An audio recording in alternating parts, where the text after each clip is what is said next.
കളിച്ചിരികളും പരിഭവങ്ങളുമായി അംഗനവാടികളിലേക്ക് കുരുന്നുകളെത്തി. സംസ്ഥാനത്തെ അംഗനവാടികളിൽ പ്രവേശനോത്സവം നടന്നു. ബലൂണുകളും മധുരവും നൽകി കുരുന്നുകളെ അംഗനവാടിയിലേക്ക് വരവേറ്റു. ഓച്ചിറ ചങ്ങൻകുളങ്ങരയിലും അംഗനവാടി പ്രവേശനോത്സവം നടത്തി. ഏറെ ആഹ്ലാദകരമായ അന്തരീക്ഷത്തിലാണ് സംസ്ഥാനത്തെ അംഗനവാടികളിൽ പ്രവേശനോത്സവം നടത്തിയത്. ബലൂണുകളും തൊപ്പികളും പൂക്കളും മധുരവും നൽകിയാണ് കുരുന്നുകളെ അംഗനവാടിയിലേക്ക് അധ്യാപകരും ജനപ്രതിനിധികളും ഉൾപ്പെടെ ചേർന്ന് സ്വീകരിച്ചത്. ഇനി കളിച്ചിരികളുടെ പുതുലോകം എന്ന സന്ദേശവുമായാണ് അംഗനവാടികളിൽ പ്രവേശനോത്സവം സംഘടിപ്പിച്ചത്. വനിതാ ശിശുവികസന വകുപ്പിന്റെ നേതൃത്വത്തിലാണ് പ്രവേശനോത്സവം സംഘടിപ്പിച്ചിട്ടുള്ളത്.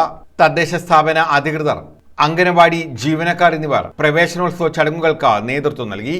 ഓച്ചിറ ഗ്രാമപഞ്ചായത്തിലെ ചങ്ങൻകുളങ്ങര 59 നമ്പർ അംഗനവാടിയിലും പ്രവേശനോത്സവം നടത്തി.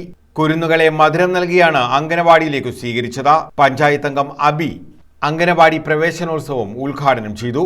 നമ്മളൊരു മീറ്റിംഗ് വിളിച്ചാൽ 10-20 കുഞ്ഞുങ്ങളുണ്ടെങ്കിൽ 5 കുഞ്ഞുങ്ങൾ രക്ഷകർത്താക്കൾ മാത്രമേ എത്തുള്ളൂ, അല്ലെങ്കിൽ 7 പേര്. അത് മാറ്റണം വെച്ചാൽ ഈ കുഞ്ഞുങ്ങളുടെ കാര്യങ്ങളെ കുറിച്ചാണ് നമ്മളോട് ചർച്ച ചെയ്യുന്നത്. അപ്പോൾ അതുകൊണ്ട് രക്ഷകർത്താക്കളെല്ലാം വിളിക്കുന്ന മീറ്റിംഗിൽ ഒരു മാസത്തിൽ ഒരു തവണയെങ്കിലും എത്തിച്ചേരണം. രക്ഷിതാക്കൾ, അധ്യാപിക, ഹെൽപ്പർ തുടങ്ങിയവർ നേതൃത്വം നൽകി. News bureau, Ochira.